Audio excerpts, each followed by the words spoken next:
All right, welcome back to Navigating Adulthood and IDD. I'm so excited today. Our guest is Anastasia Canfield, and she is a board certified music therapist in the Denver, Colorado area. Anastasia, would you mind introducing yourself a little and discuss about your work? Yeah, absolutely. Thank you for having me. First of all, I'm super excited.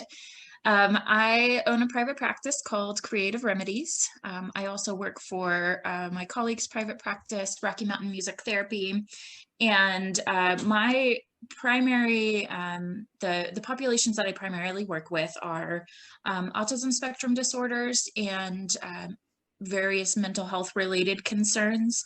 I have recently finished my mental health counseling degree on top of my neurologic music therapy degree. And I am working toward full licensure as a licensed professional counselor. Awesome, congratulations.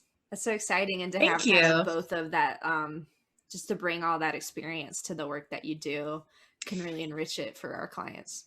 Yes, yes, absolutely. It's the frameworks between music therapy, particularly neurologic music therapy and mental health counseling, are pretty different. Of course, there's overlaps and things, but I think it's a real asset to be able to look at things from both perspectives and also have an opportunity to sort of pick and choose in a legally and ethically sound way how I want to approach my clients.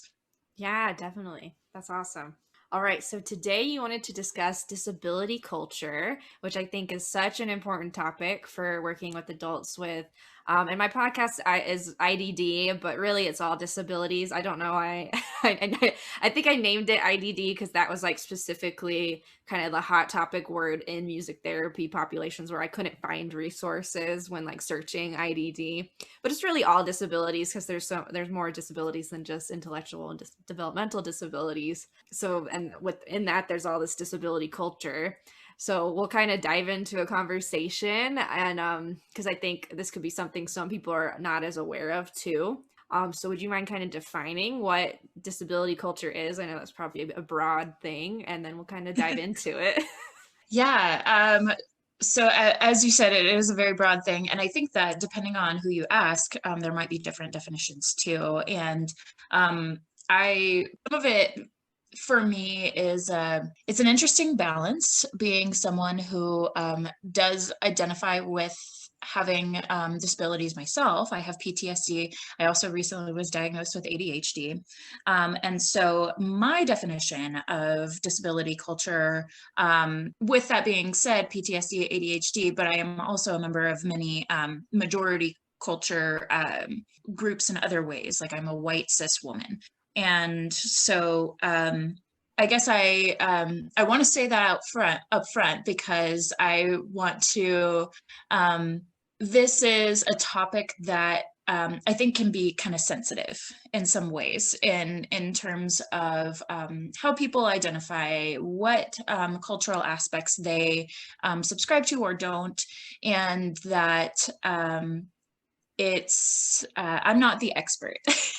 And honestly, there's a lot of I don't think really anyone is an expert except for the individual who is identifying with that disability or that culture. So I guess if I were to try to narrow that down, I would say that it's not a whole lot different than other social groups in terms of culture and identity. However, disability culture, I think, is left out of the social justice initiatives sometimes. Mhm. Not all the time. I think we're getting better about that. But disability culture is about inclusivity. It's about accessibility. It's about even some of the things that are vulnerable, like a book that I'm reading right now is about interabled couples, and um, one of the things that the author says is that one of the biggest issues with being seen as a full human is not being seen as a sexual human person with a disability, which was a very like vulnerable thing to read, but it was also like something that was really eye-opening for me. It's like, yeah, we don't think about that with people who have difficulty with mobility and things like that. But that is a very real aspect to being a human. And so I guess disability culture would encompass those things, as well as being able to have a group of people that you can identify with as well, if that makes sense. Yeah, I think that makes a lot of sense, and just so many good points. And I feel like this year has had a shift in like social justice, just like awareness back, in June when the Black Lives Matter movement really kind of exploded and people were more aware. I felt like I did start hearing more disabled voices kind of get vocal too and be like, hey, don't leave us out of this, like Mm-hmm. Black disabled lives matter too. And it's I feel like it's exciting to see disability culture kind of hopefully more on the rise, or at least more aware in my social media feed. I suppose that could be a bubble for me too, but to see that and Same. to see that growing is exciting, and to be like, how can I help as an ally with accessibility, with inclusivity, and like you were saying too, having those experts, listening to the experts in the disabled community to learn Mm-hmm. more from them too. Absolutely. Yeah, I think that that's really important, that I think a lot about in my work, as well as just like a human in this society. I think a lot about the medical model versus other like social models or social justice models or neurodiversity models, for example. And that the medical model is very hierarchical. And it's something that we're really familiar with. It's very ingrained in our society that, you go to a doctor, you get a diagnosis, they tell you what to do. They are the expert, Mhm. quote unquote. And to some extent that makes sense, because they have the medical degree, they have the education. But do they have the experience? Maybe, maybe not. And without that experience, the treatment modalities, or even without treatment, some people don't want to seek treatment for their disabilities, and that's okay too. That's an aspect of identity and culture as well, is being able to make that choice either way. And so turning the medical model on its head, of like the client is the expert, or the person with a disability is the expert, and learning from them and how to support them in an environment that wasn't necessarily created for them. Yeah, that makes so much sense. And I feel like that's something I've been trying in my work to shift, because I really align with that perspective of like the client as the expert. So it's like this constant like reflection of like, is the goal I'm setting really like helpful to the client, or is it what I think would be helpful to the client? Like, and or do we need to meet somewhere in the middle? Because sometimes maybe they do need help in something, but like to find that like middle ground too, where you can bring in their expertise in that goal planning, is something like I'm definitely still working on, but want to honor for sure. And I feel like learning about disability culture has helped just kind of have that awareness of it, because a lot of autistic people, they don't want their autism cured, like Mhm. full stop. Absolutely. And it's not something that should be cured or even can be cured. So when you approach it in that kind of way of like trying to cure aspects of autism, and the medical model can fall into that, it just doesn't work like therapeutically, because we're going against like that culture and those, and it's you're trying to cure identity at that point versus like actual problems. Exactly. Yeah. And that's a good point. I think that we're both kind of saying identity and culture we're using those words in tandem, is what I'm Yeah. is what I'm trying to get at. And that's important, because culture is part of our identity. But background in a certain culture doesn't necessarily, link to someone's identity. Like, I think about some other, for example, whenever I speak at conferences about culture, my good friend Wu and I have a cultural competence presentation for music therapists, or CMTE for music therapists. And one of the things that we start the presentation with is the audience telling us what they think our lives are like. So just judging us purely by what they see, and usually I'm wearing long sleeves and long pants and stuff too. But I have tattoos over a significant portion of my body. I have a facial piercing. I have like my ears are almost fully pierced, and I cover all of those things too. And it's really interesting to see what how people judge you just by how you look, and yet the culture in which Wu and I come from, it's usually pretty different. And I think that that's a really good example also of how we approach people with disabilities on a very much more drastic scale. We look at a person in a wheelchair and we make a lot of assumptions about them and about their life and about their abilities, about their identity. And just because they're in a wheelchair doesn't necessarily mean that they identify with like, I mean, obviously there's certain mobility things that are realistic, but that doesn't necessarily mean that they identify with a particular stereotype that we like to put on them. And I guess I want to say that because I think that's also part of the medical model and turning things on its head, because diagnosis so often has to do with how we first interact with a person, the things and maybe to some extent how the person identifies their experience or explains their experience.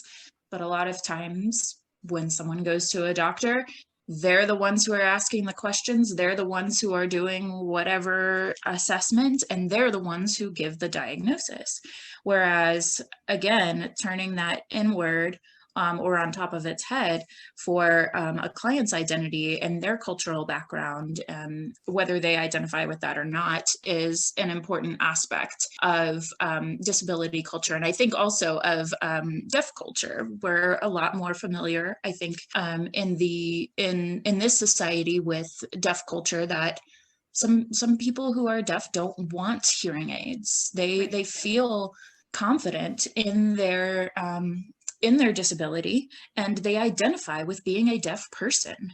And like, as you mentioned earlier, the autism stuff, that's starting to I think get a little more noticed too, which is a great thing. Something I read online from just a random tweet or whatever was someone with autism saying, "I am not a person with autism. You can't remove autism from my life. I am an autistic person. Autism is me." And that was really, I don't know, that was really eye-opening too, because yeah, there's parts of our life that if we didn't have them, like, I know for me, music, if I didn't have music, I would not be the person who I am. I probably wouldn't even like the person who I am. And while that's not a disability by any means, and it's maybe a loose metaphor, it's something that we can start to look at in a different way. We're really careful, I think, with our vernacular, and so often people are like, "Oh, it's person first. It's person first," which is not a bad thing. Not when you don't know someone. I think that's a good place to start. You know, depending, a better place to start would be to just up and ask them how they want to be referred to. But you know, but removing autism from a person who is autistic, that's removing their personhood to some extent. I kind of went all over the place with that. No, there's so many good things. I just wanted to let you like keep going.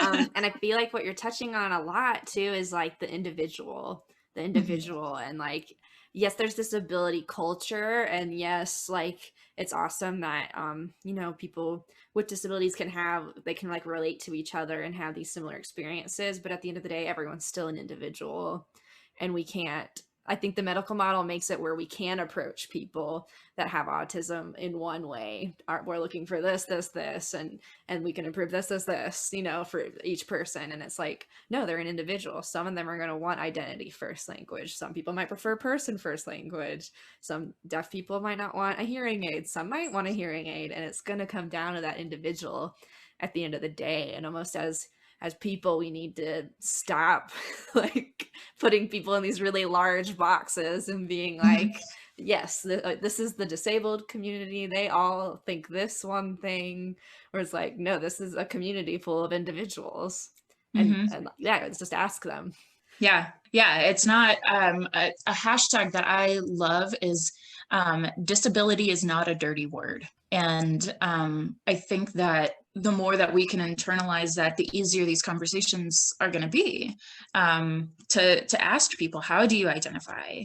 And that can also span across other cultural identifiers too, or other racial, gender, sexual orientation identifiers. Like, the more that we can normalize that question, I think the better we will be as a society, and more inclusive we will be as a society. Kind of, I guess, tying it back to music therapy and to some extent. So I think the arts is a really great place to exemplify the humanity in any person, really. But that's a place that disabled people can really thrive and can really share their story in a way that may be a little bit more palatable to some non-disableds. That was something that what I read in one of the books that I'm in, the interabled romance book that I'm currently reading, and I really liked that that term, non-disableds, or non-disability. Anyway, there's this, I went to this conference a couple of years ago, called, well, it was put on by the Art of Access. And this is an organization that's across the US. It might even be in other countries too.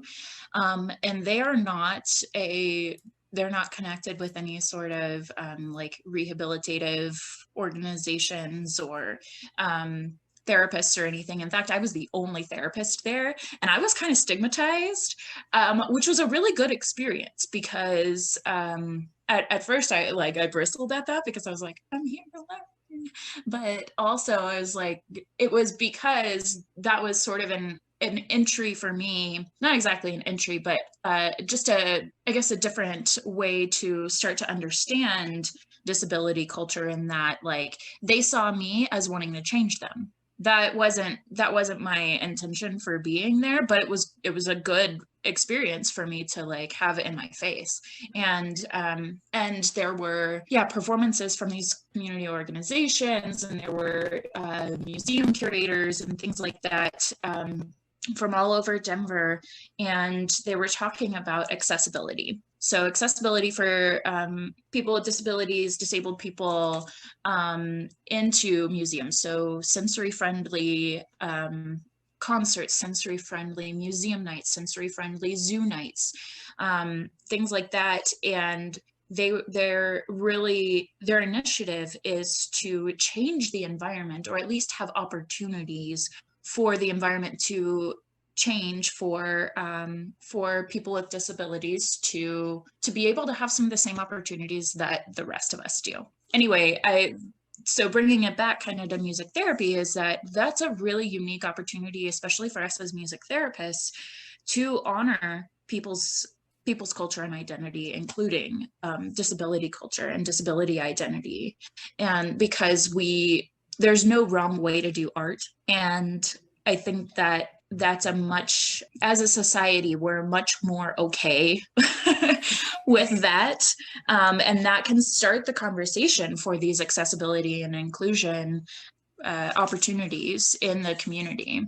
Yeah, definitely. In a previous episode with Jessica, we were talking about neuroquerying and neuroquerying like music therapy environments. And kind of like you're saying, music therapies, we are already doing it. Like we're already neuroquerying in music therapy because you can do anything with music like creatively and like think about things differently. And stimming might not look appropriate in like public, but like if you're running around in music to music, the non-disableds will be like, ah, yes, like creativity, and then you take it out of music and they're like, oh no, and it's like, well, why not, like it's the same thing, Right. guys. Yeah. Yeah. And so yeah, I really agree with you in that, like we have this, I think music therapists and other creative arts, we have a special opportunity where we can really allow our clients to express themselves, express their identities, for us to honor that.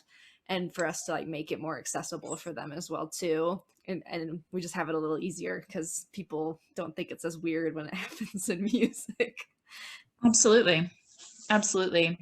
Musical identity is something that we're familiar with too. I mean, people kind of have their assumptions about people and what they listen to and what they should listen to as well. But I think that's a little bit easier of a conversation for advocacy. I guess a lot of what I'm saying is threaded through like advocacy. And while someone might not look at me and think that I'm in a ska punk band, and one of my and then alternatively one of my favorite artists is Childish Gambino and Joyner Lucas, but we can also have similar conversations about that with people with disabilities or and disabled people around their music preferences, and then start to say, okay, so what other assumptions are you making that Right. may not be founded in anything except your own bias? Yeah, I love that. You can start with the music and like be like, oh, they like this. And, maybe I was just assuming they'd like this. And then be like, oh, no, like I'm already biased on the music level. Mm-hmm. Like, and like that reflection piece. I think that's a great takeaway for people to Mm-hmm. like have that, like to kind of reflect and journal maybe about and go to supervision with afterwards of like trying to check in with those biases that we all have. Um, For sure. that we're all kind of fighting against constantly. Yeah. Yeah. Definitely. And it's very real. I mean, like it's impossible to fully be bias free, Mm-hmm. and I think that's an important to hone in on too, because like, it's unrealistic to think that we can be fully unbiased, and that we don't have any implicit things that are impacting how we approach a person. But whenever we can accept, like, yes, I am going to have biases, there are things that I have not been exposed to, or ways that I have been exposed to things that are shaping how I am looking at this person or looking at this situation, then we can start to, have that self-reflection of, okay, I know that for me, this bias is present. So alternatively, what could be other ways that, this is, without like a concrete example, I'm Right. struggling. But how else is it um, affecting our interactions and yes. our choices and our like how we present ourselves in sessions, what we bring in? It Mhm. all kind of connects together. Yeah. Yeah, for sure. I think it's just like you're saying, if thinking you don't have biases, that can be dangerous because then you're not thinking So about dangerous. these different ways you're affecting people in That's almost therapy. worse than Right. like Than having having a a, bias yeah, because you like can be being aware, you can learn biased. from it Mm-hmm. and keep Mm-hmm. keep growing in our interactions with people since what we do is so relationship based. Yeah. And just to honor that relationship by being like, hey, yeah, I realized today I was biased about this. Like, Mm-hmm. how's that affecting things? What can I do differently? What else could be being affected by things? And just kind of having that reflection piece to come back to. Definitely. And I mean, I'm thinking about this being like that applies to so many different cultural Right. identifiers. Which is And important because people with disabilities have other cultures. The intersectionality of our clients. But yeah, so we mhm, we have intersectionalities, they have intersectionality, and like mhm, how's that affecting things? How's that affecting biases? And yeah, like you're saying, this can apply to so many different cultures, which is good because we're not just working with a disabled person. They're right. they're an individual with so Hmm. many different things going on. Yeah. Again, that whole human. They're a whole human, whether like, and our society doesn't like to, or at least the medical model part of our society doesn't like to do that, because like you said, it wants to put people in these nice little boxes. This is what you do, XYZ. Here's your script and go home. Cured. Yeah. Checkbox, we're done here. Yeah. Or come back in 6 months. Right. And We'll do another that's test. right. And that's not how these things work. We're not social justice warriors here. Like this spans a lot of different aspects of our work as music therapists and our work as like we should be furthering social justice as therapists, but, just being a good human. How are we looking at, our business model, and how are we looking at, ethics too? There's discrimination and having that, and that ableism come out from our implicit bias that we're not dealing with. And, there's reasons for people to have lawsuits around some of that stuff. So if nothing else, like, this is an important conversation to protect businesses and protect professionals, and to also definitely honor the person that's in front of them. But it's not just like, this hippy dippy hokey social justice thing, I guess, is where I'm trying to go with that. It's like, this is not the icing on the cake. This is the egg. This is the flour. This is, yeah. Yeah. I feel, yeah, it's not an afterthought. It needs to be like the core. That's what you're getting at. I like that a lot. And I think you brought up a lot of good points like in there too.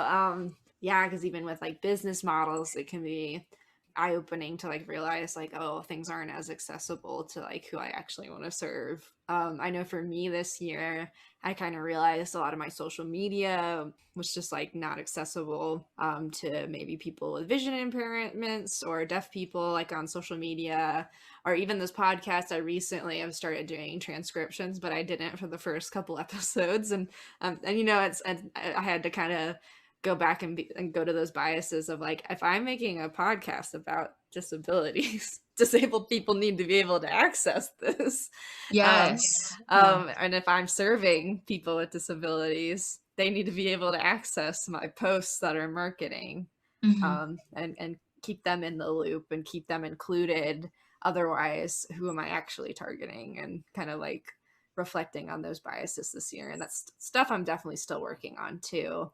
It can be hard as a business owner too, but trying to balance the financial stuff we're trying to do, and like, we need to be paid for our work, but then, some of the people really need to serve can't afford our work. So like, where do we meet in the middle maybe, or how do we change our models to better serve our clients, but still, but be able to serve our clients too? Yeah. You're making some great points in that too. I want to highlight that you're talking about your own bias, and I think get kind of embarrassed or like shameful to talk about those things.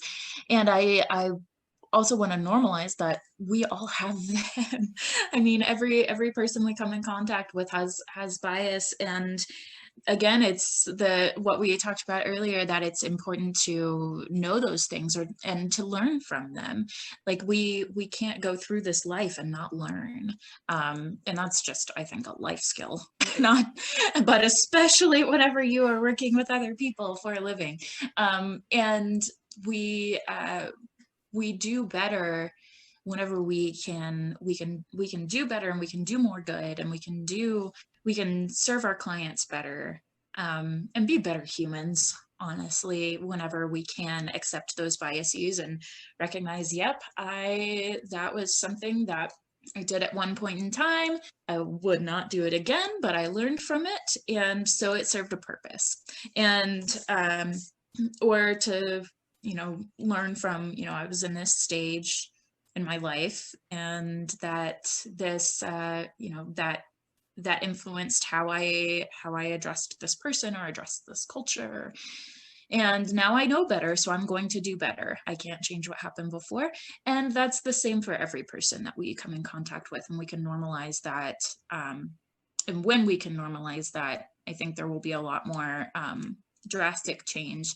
Because, yeah, I mean, again, I said at the beginning, I identify with some disabilities, but I also am a very non-disabled person in other respects. Like, I'm ambulatory.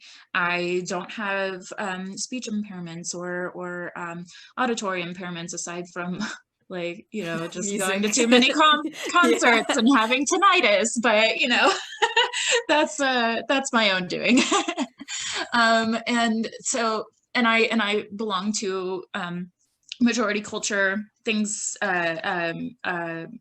some majority cultures, such as being a white woman and things like that. And so those things can't be removed from me, just like someone else's autism can't be removed from them. And that I need to recognize even if I haven't necessarily, the harm and the damage that people like me have also done, and what I can represent whenever I am coming in contact with a person who is different than me. And the business stuff too, I mean, and we rely so much on social media for that as well. But then I'm also thinking about the people who get overstimulated by screen time, or have limits for their screen time for, for good reason, as we all should. Yeah, and so how that's a barrier sometimes too, because there are not necessarily better ways, especially now in the era of COVID, to be connected to anybody really. And that these, stimulation is a big conversation too during all of this. People are talking about their blue light glasses and the headaches that they're getting and things like that. And it's like, well, there's people who have had these issues all along, like even prior to having screen time all day. And how are we serving them, and how are we making things accessible for them? And that makes me also think of schooling these days. I think that the kiddos in classrooms where they need more support, they're being left behind. It's so frustrating to see, because so many administrators are just kind of like hands off, like, you do, like, teachers can do what makes sense for their classrooms. It's like, okay, there's a lot of issues with that, funding, that could be a whole other podcast too. But I mean, I guess bringing it back, like, they're like these kids, and people who are disabled, who are working too, there may be barriers, or they may have been, furloughed or laid off or things like that during all of this stuff too, because of just an inaccessibility to all of this. And so that is a place where non-disabled culture and the disabled culture are really, really butting heads, in addition to so many other places. But and work and school, arguably very connected, are some of the places where people get the most empowerment. There's research to support that, and also, I mean, it just kind of makes sense, because when you go to school or when you go to work, that leads to occupational success, that leads to financial stability, that leads to all of this stuff. And whenever workplaces or schools are not accessible, how do you expect people to be successful? How do you expect this particular group of people to survive? This year's highlighted a lot, I feel. I think it's like shown kind of gaps in our society and have made them bigger. Kind of on topic, I was talking to some professionals last night, some other Denver providers, and somebody brought up this awesome point that, and you were kind of talking about it too, that accessibility has kind of been like this topic all year, that maybe people aren't putting a word to it, but it's like, how do we work from home? How do we do school from home? How do we get glasses? And it's like, and it's affecting like everybody. And unfortunately there's this gap still for the disabled community, but like kind of this hope of, okay, maybe since not more non-disabled people have had to figure out how to make things accessible this year, can we continue to make things accessible as we go forward, and to make things accessible for everybody, which I thought was a really interesting way to kind of look back on this year, of being like, oh, like Zoom meetings were a way to make like connection accessible to people. And for us and or providers, trying to make things as accessible for our clients through telehealth has been like a theme. And so it's still unfortunate seeing these gaps, of course, but hopefully as a society now that it's like affected more people, and they could see like the benefits of things becoming accessible when things weren't, that we can kind of ride that wave when we go back to whatever the third normal is. And Yeah.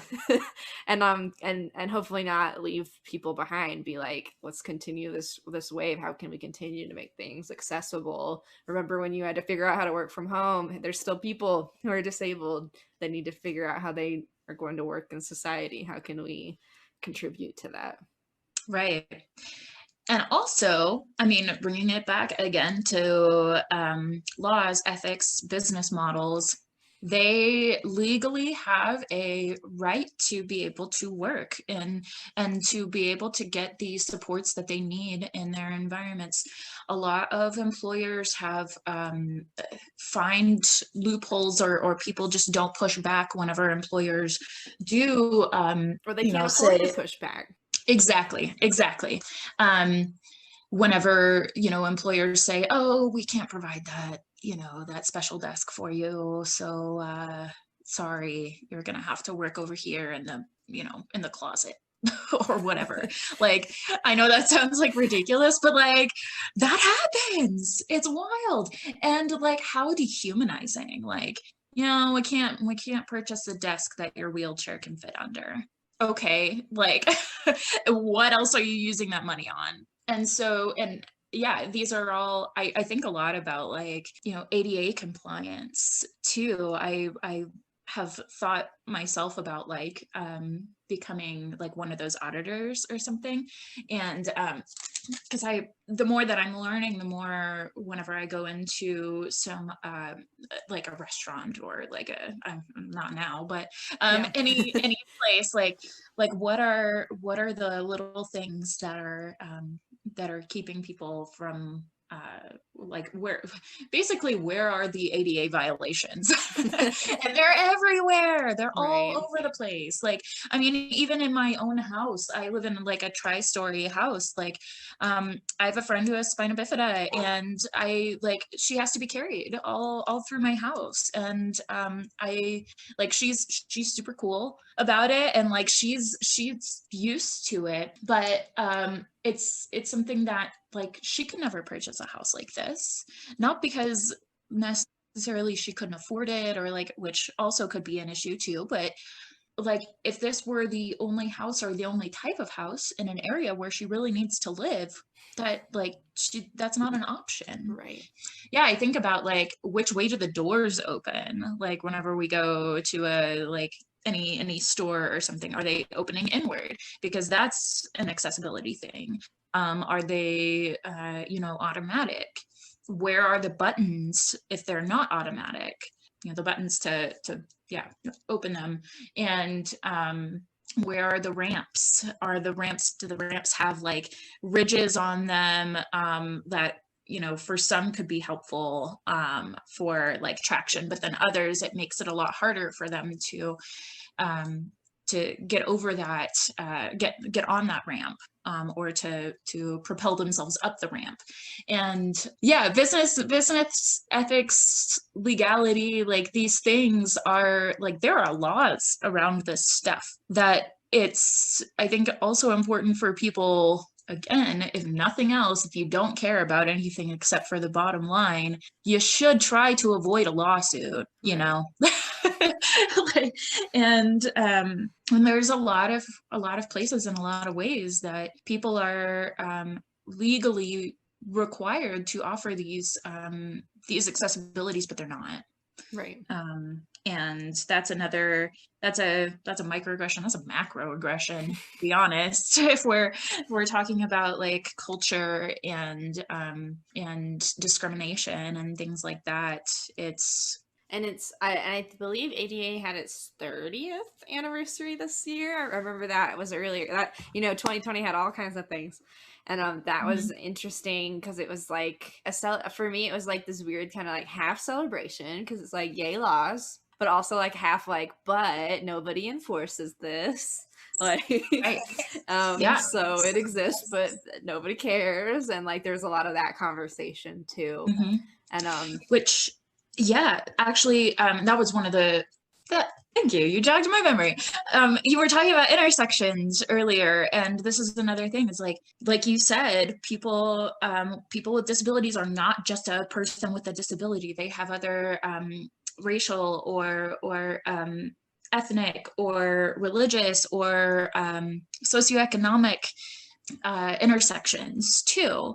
And so often in this society, people who have disabilities don't have a lot of financial access either, just due to having to survive in this society. They need a lot of support. They have to spend a lot of money on their own things to be to get around, to survive in a society, to function in a society that is not built for them. And whether that's medication, whether that's mobility devices, whether that's hearing aids, whether that's sound canceling headphones, and these things add up. And so it is expensive to be a disabled person in this society. And that's something too that I think plays into a lot of this, and we don't really think about, is the inaccessibility. You also said this earlier, the inaccessibility even to fight some of these micro and macro aggressions, and that there's other ways that these people are being kept down beyond just their disability in and of itself. Yeah. There were a couple just like culture specific kind of learning or talking points that I wanted to talk about. Well, some too is just our ethics code and our competencies. We have so much, I guess that's a place to start. We have so much about culture in our code of ethics and in our professional competencies and our advanced competencies, our standards of practice. Like, let's see, it's interesting because sometimes even in the music therapy standards of practice and code of ethics and stuff, they don't identify ability or disability in those things. So, for example, an assessment under the AMTA Standards of Clinical Practice Assessment 2.2, the music therapy assessment will explore the client's culture. This can include, but is not limited to, race, ethnicity, language, religion, spirituality, socioeconomic status, family experiences, sexual orientation, gender identity or expression, and social organizations. There's nothing that exclusively says, like, you can maybe assume that disability falls under social organizations, I guess, or maybe family experiences, but like there's nothing in there that exclusively says that. And how many music therapists work with people with disabilities? Like, A how, lot. like, why are they exactly, why are they not named exclusively like one of the top things in that? And that and then I'm also looking at like code of ethics, so the same sort of thing. This one is interesting. Under the AMTA code of ethics, relationships with clients, students, research subjects, the music therapist will not, 3.3, the music therapist will not discriminate in relationships with clients or students, research subjects because of race, ethnicity, language, religion, marital status, gender identity or expression, sexual orientation, age, ability, socioeconomic status, or political affiliation. That one says it. Why not? Why is that not present in other places too? That's in our code of ethics, but our standards of practice doesn't say anything about ability. And the CBMT domains and advanced competencies reference culturally diverse populations, but not any exclusive mention of people with disabilities. So, I mean, there can be again assumptions made, but the whole point of trying to be inclusive and accessible is that we don't make those assumptions, that we do talk about these things exclusively. So I guess I wanted to bring that up because I think that that's a really interesting place where even in our governing documents, we're dropping the ball. Right. I think it's really telling too, because it's like the standards of practice in CBMT domains don't mention it. And I feel like you could see that medical model like in our Mm-hmm. standards of practice, especially too. And then ethics, you know, we're getting there, like that's mentioned over here. And that makes sense because that's where we're thinking in the ethical kind of mind. So hopefully the profession's moving where we could include it in all, but I think it is really telling of how we see our disabled clients when we're not acknowledging that that should be in our standards of practice. And not just assuming that that's something Yeah. people should learn, like lay it out. If you're working with disabled people, you need to learn about this disability culture. Yes. Yes, indeed. And yeah, it is really telling. It is really and I really love the question why. My parents not love that whenever I was growing up because like you can't do this. Why? But it served me really well as as a therapist, I think, because yeah, I would want to ask our board or whoever is maintaining and overseeing these things, why is it not listed? Mm-hmm. Like, is it because, yeah, it can be assumed? Well, why should we have to assume it? And, you know, I feel like at some point people, like when you ask the question why enough, they get to a point where they see the wall and they're like, okay, point. Yeah. Either that or just to appease me and I'll shut up. But um, either way, you know, sometimes that works. Another another aspect of culture in general, which is that a kind of a cultural model, I guess, for looking at any cultural identifiers or several cultural identifiers.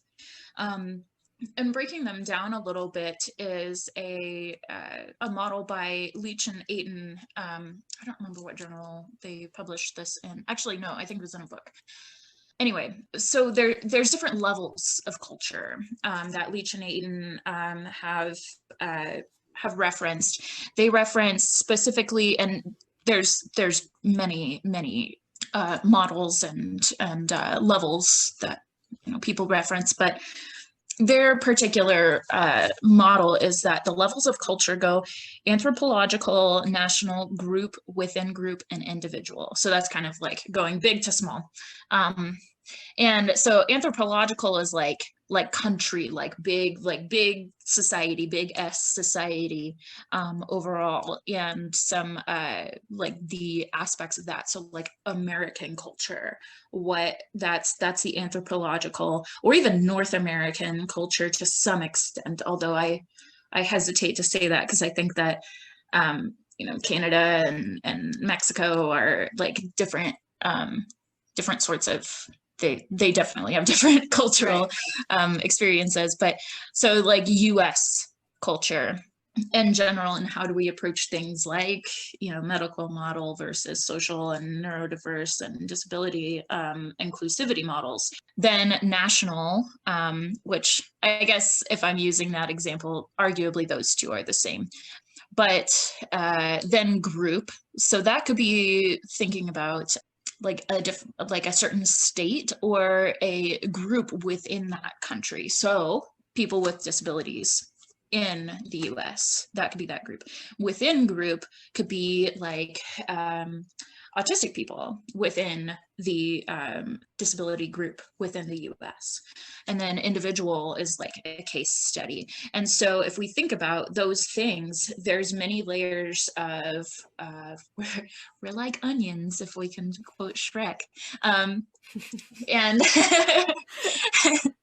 and that all of these things have like all of these layers of all of these levels of culture have different layers of identifiers. So like being in the US is a cultural identifier. And what do you subscribe to in the US? Like, are you a citizen? Are you a naturalized citizen? Are you an immigrant? And then like what state do you live in? What are some of the laws and regulations and things like that within that state?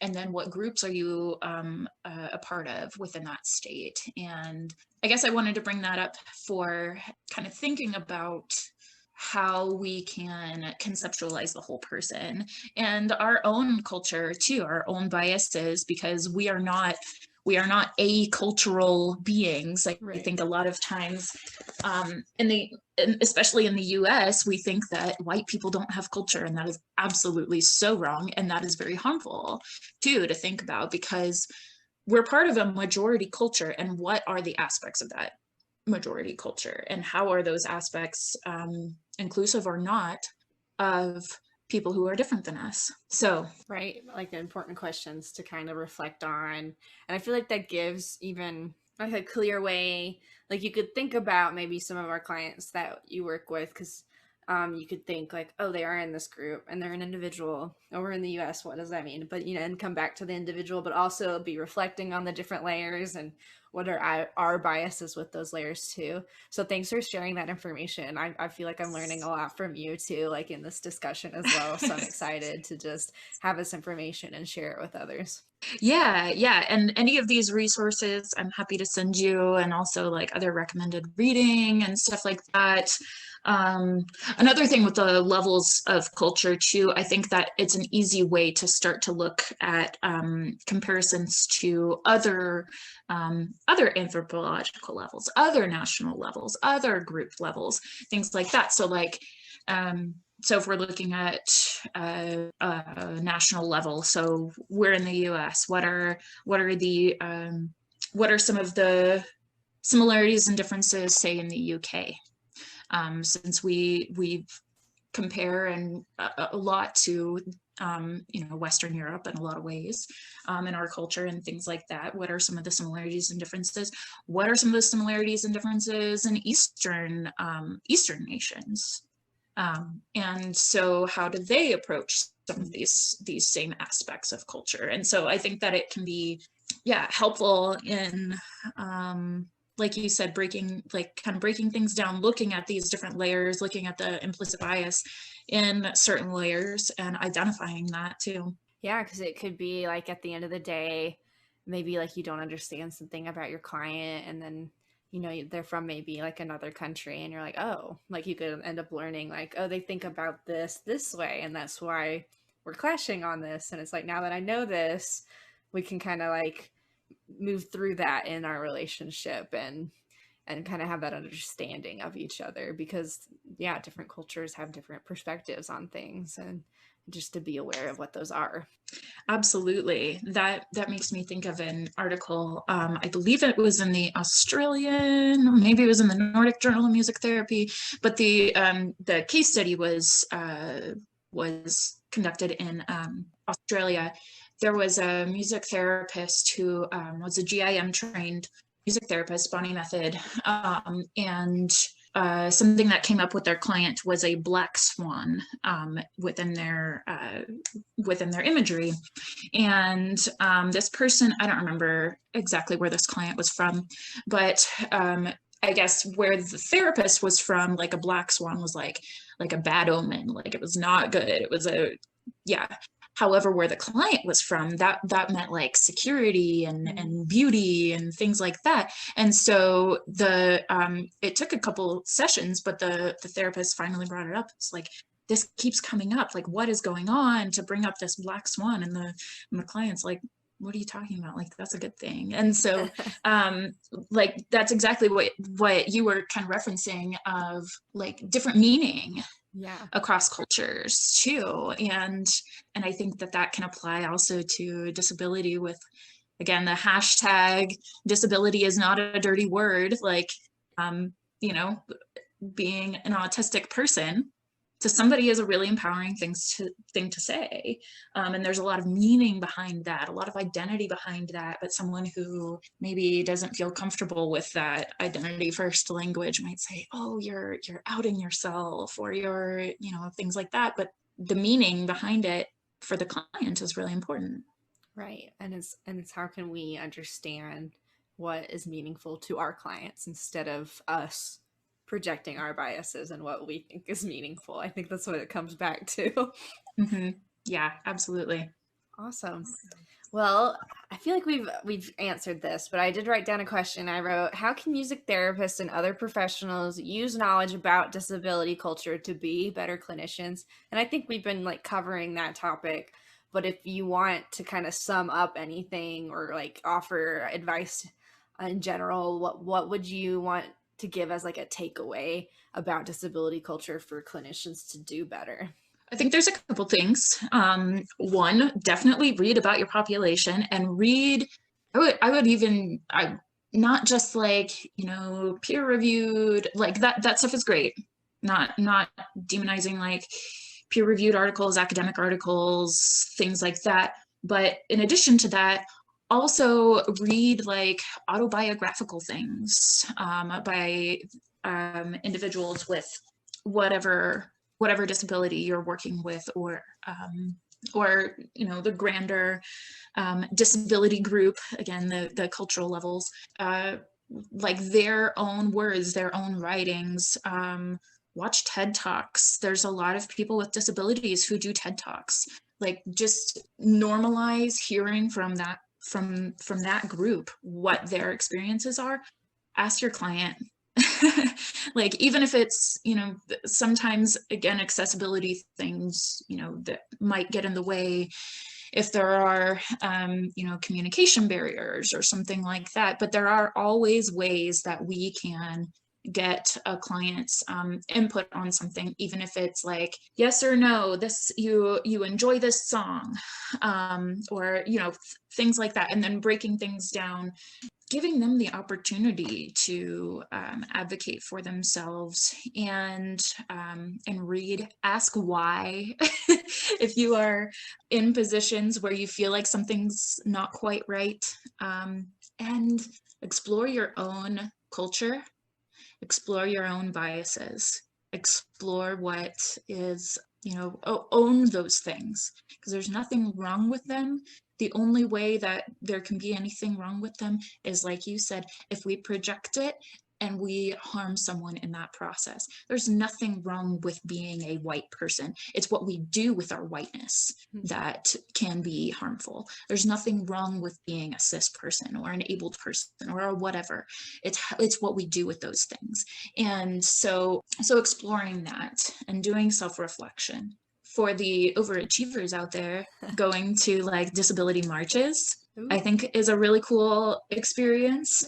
Like looking up organizations like Art of Access, and getting involved with things like that. Go to a sensory friendly like museum night, or something like that. Start to look at where the ADA violations are in the places where you frequent. And if you want to like be an overachiever, call out those business owners that have the inaccessibility. Like, I mean, don't be like a jerk about it necessarily, unless they're a jerk, then maybe there's maybe there's cause for it, that's up to you. But maybe ask, like, is there a reason why the door opens out instead of in? And like explain to them, because a lot of people probably don't even know this stuff, and since they're not being held accountable, they're gonna just continue with the status quo. But if we start these conversations, like, why is the door opening outward instead of inward, or why can't you afford that desk that a wheelchair could fit under, then that will hopefully get some gears turning for people. And looking at our own business models and ethics and laws too, I think, and finding where some of the disparities are. Yeah, doing what we can in our own power. Again, we all need and deserve to make money, but also our clients deserve to have accessible care, and that's a bigger conversation too, if we can factor in like insurance and reimbursement and things like that. But I think that's where I would start. Yeah, just ask why. Mm-hmm. Just ask why. I feel like that a lot of that sums up. That's awesome. There are a lot of good actionable steps in there, so thank you. Yeah. Do you have any other resources you want to share with listeners, either now or you can send me a list later and I can put it in the show notes? Um, I, I think, well, I have some now, but then I also will send you quite a long list. So the book, Culture-Centered Music Therapy, is a great resource. It's a little bit dated. It came out in 2002. There might actually be updated versions, but Stieg, I think is how you say his name, has a lot of, he looks at different, mainly cultural identifiers across ethnicity, race, spirituality, and other like the environment, like actual, like, is it a snowy environment versus like a, hot environment, like that kind of cultural aspect. Looking at cultural models, I have some that I'll also send to you. Awesome. Yeah, we'll get those in the show notes later. Sweet. So we're kind of wrapping up. Cool. So to wrap up, is there anything else that you want to plug in, and how can listeners find you? Yes. So again, I'm the owner of Creative Remedies, and I'm in Aurora. So, but I do serve kind of like the greater Denver area. There's several music therapists in Denver. So, I mean, definitely go to whoever serves your needs the best. But I can be reached at creativeremediesllc.com. Or my email, Anastasia, anastasia.mtbc. So music therapist board certified at gmail.com. Yeah, those are probably the best places. And speaking of some cultural related things, I am in the new year hoping to start a neurodivergent adults self-advocacy training group for, kind of pushing back on some of the micro and macro aggressions that neurodivergent folks deal with on a daily basis in terms of sensory environments, in terms of other accessibility and stuff like that, like how to advocate for themselves in their workplaces and just in their general lives. So yeah, if anyone is interested in that, it's going to be online.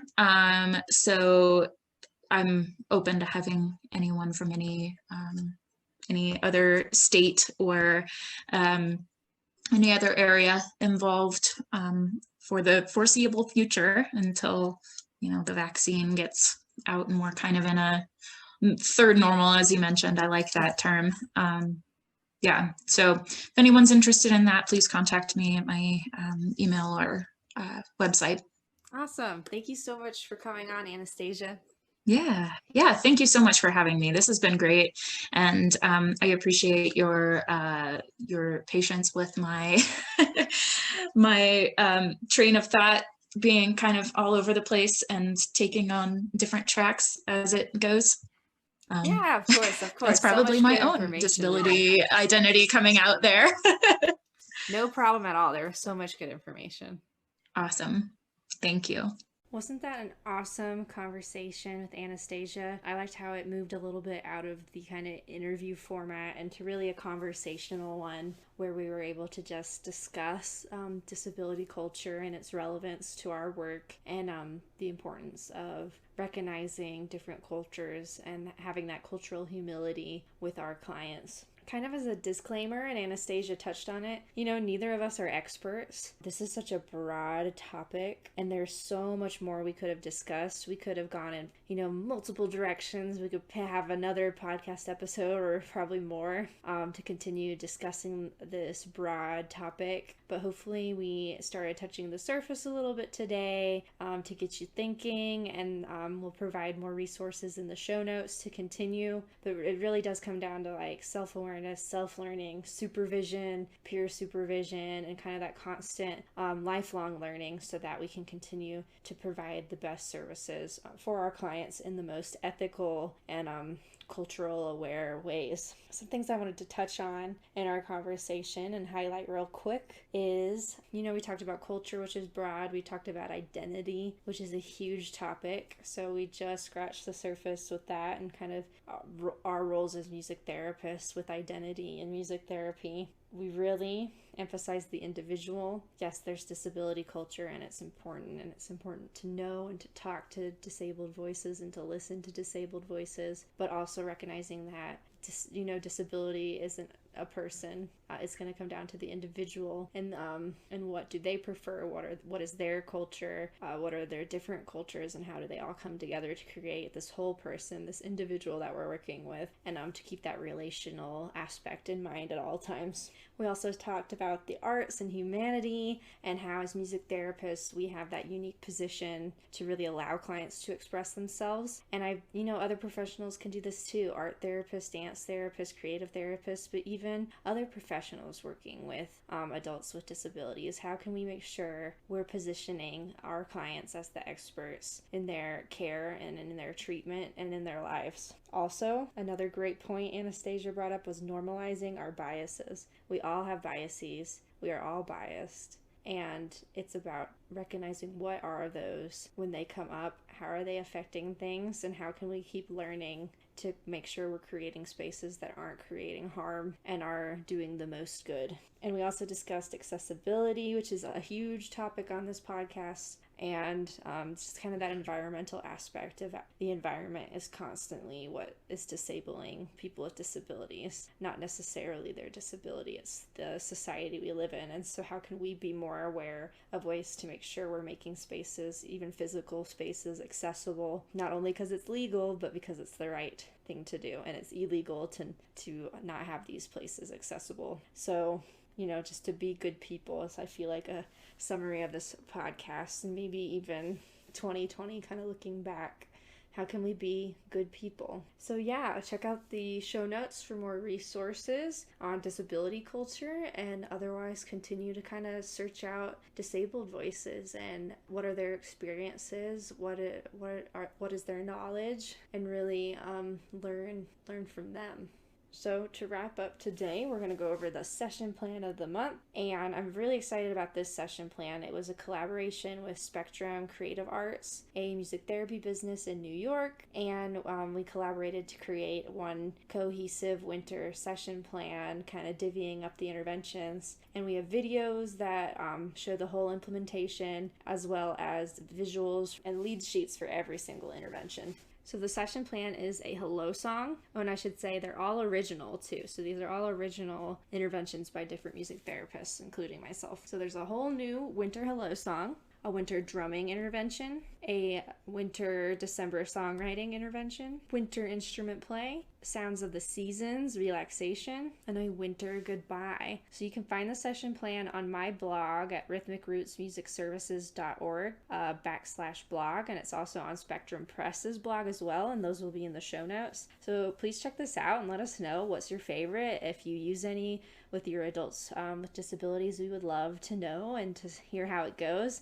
And we really hope this is a direct takeaway resource for all of you listeners out there. And then for my patrons on patreon.com, I made a breakdown video discussing these interventions, as I do every month with the monthly music therapy session plan. So if you'd like access to the breakdowns and how I would implement them, consider becoming a patron for $5 a month on patreon.com /navigating adulthood and IDD. You also get access to episodes 1 week early, ad-free, as well as access to the Navigator community. We have a Facebook group, and we have been meeting once a month on Zoom for peer supervision, going over the session plans, but also bringing any questions from sessions that we want, and kind of get that peer support to spark intervention ideas for our clients. It's not just for music therapists. Any professional looking for more resources or for more community and peer supervision, this would be the perfect group for you, and we would love to have you in the Navigator community. So again, that's for $5 on patreon.com /navigating adulthood and IDD, and we would love to have you join. We will meet again in January. Other ways to support the podcast include sharing with someone you think would like it, rating us on iTunes, and just continuing to listen and download. So thank you so much for tuning in to this month's podcast episode. I have the guests lined up for next month that I'm really excited about. So tune in January for another episode and another year of navigating adulthood and IDD. See you next time. This podcast is by Rhythmic Roots Music Services, LLC, with content and music produced by Bonnie Haupt. Thanks for listening.